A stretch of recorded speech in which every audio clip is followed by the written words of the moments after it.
Hi, this is Marilynn again, and we're going to read the book called Heart of a Tiger by Marsha Diane Arnold, and the pictures are Jamichael Henterly. This book happened to be autographed by the author. She wrote it out to my grandson when he was a little boy. Among the animals, there's a custom. Names are not given on the day of their birth, for even a mother cannot tell what is a fitting name for one so recently arrived. When a year has passed, a name day celebration is held, and each animal born the previous spring chooses its own name. But the young one may only keep that name if all of the animals agree that it is a fair and honest name. Vivasi and her kittens scattered as Master pushed the door open and stomped past them. He had risen early to hunt jungle fowl for his family's dinner table. Number 4 hid himself under a pillow, for he had heard the loud boom of Master's gun before, and he did not like it. As the rumbling of Master's jeep faded into the forest, the kittens returned to more important matters. The name day celebration was only 1 week away. My name shall be Bahadur Sakari, Mighty Hunter, declared number 1, scouting the veranda for mice. I'll choose Rang Barange Kapar, calico colors, added number 2, as she sat grooming her long fur. Sahara, Adventurer, that will be my name, called number 3 from high in the jasmine trellis. And you, number 4, asked 2, turning to the small gray kitten who had finally pulled his head from beneath the pillow. What will your name be, smallest of all? Why, well, I haven't decided, he mumbled as he straightened himself and stared into the forest. Being the runt of the litter, 4 supposed he should name himself smallest of all. But he was afraid if he named himself that, it would always be so. What are you looking out there in the forest day after day? Asked 2. The sunlight and the shadows and the cotton tree flowers, 4 answered. His answer was the truth, but it was not all the truth. When 4 stared into the forest, he was doing more than looking. He was searching. He had seen the magnificent one pass this way, golden stripes shining like 100 suns amid black night, steps floating smooth and silent through the tender grass. 4 felt from the first time he had seen the wondrous beast that this is what he was meant to be. Not smallest of all, or tiny gray thing, but golden splendor, silent walker, beautiful Bengal. Yet 4 never found the courage to follow and to learn, and now naming day was only 1 week away. As the sun's first rays lit the sky, the lights and shades of the forest began to play tricks.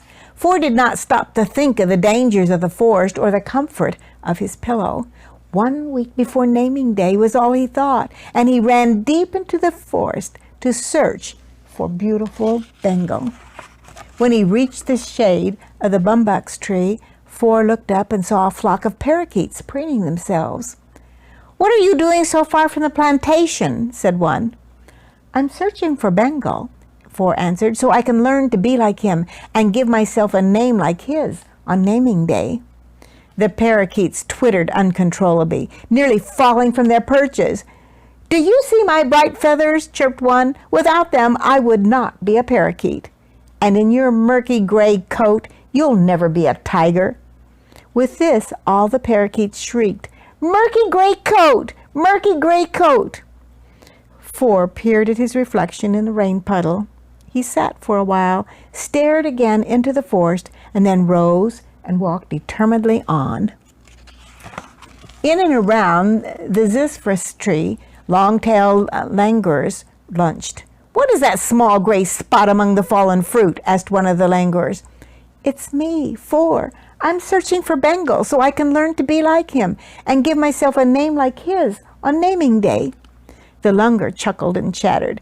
The Bengal tiger would eat me in 2 bites. But you, little gray spot, he would eat you in one.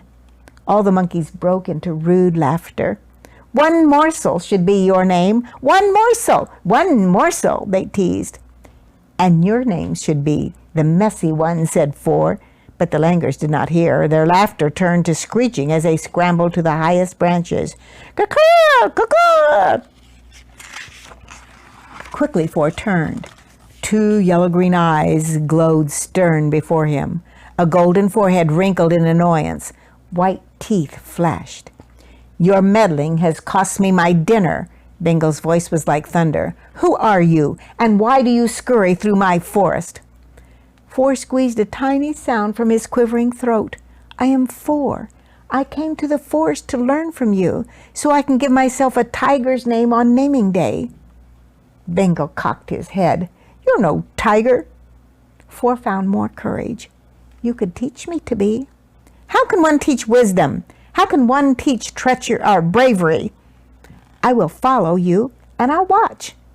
I travel far, and I travel alone.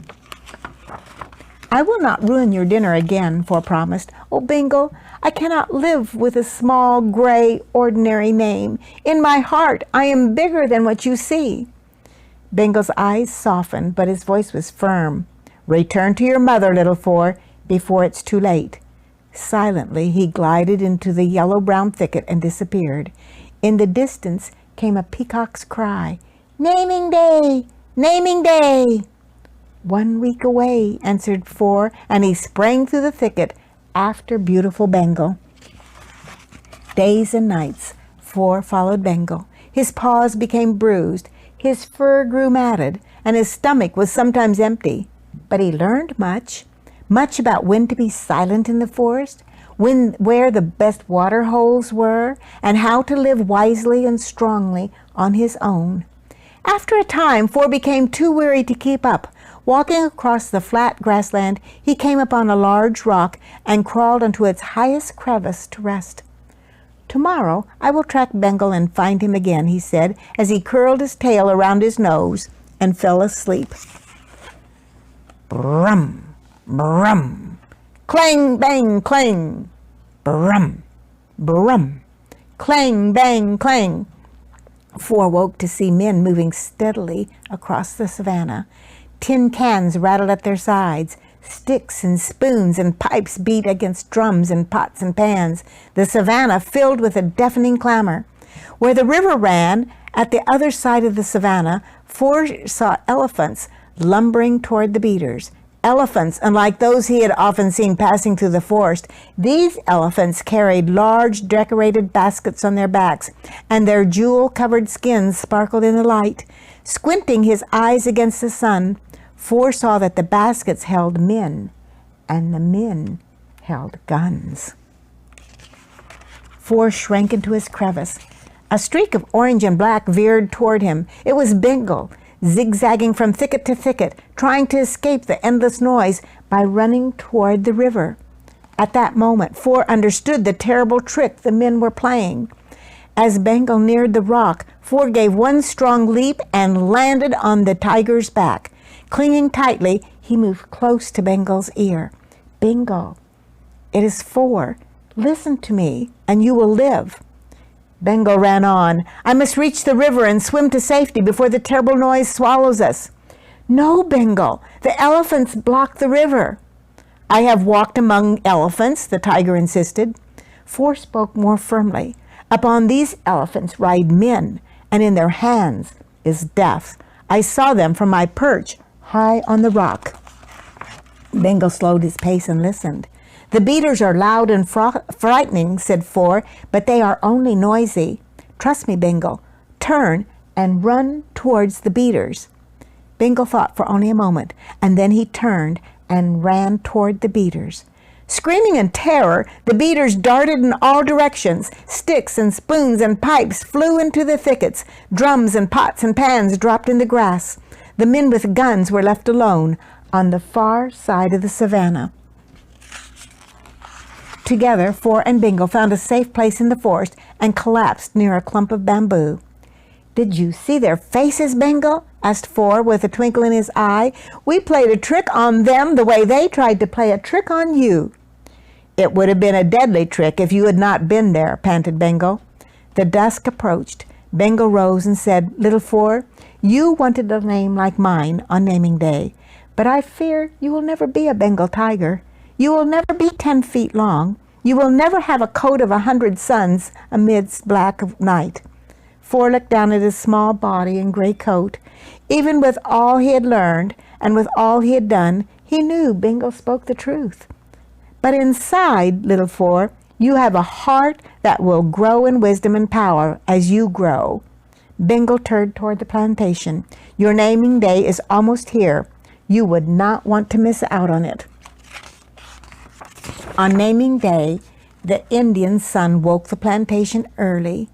From forest and farm, the animals gathered near the banyan tree for the celebration, and one by one, Vavashi Nukar, faithful servant, proudly introduced her kittens by their chosen names: Bahadur Sakari, mighty hunter; Rang Barange Kapari, calico colors; Salana, adventurer; and Bengali Sher Kadil, heart of a tiger. And all the animals agreed they were fair and honest names.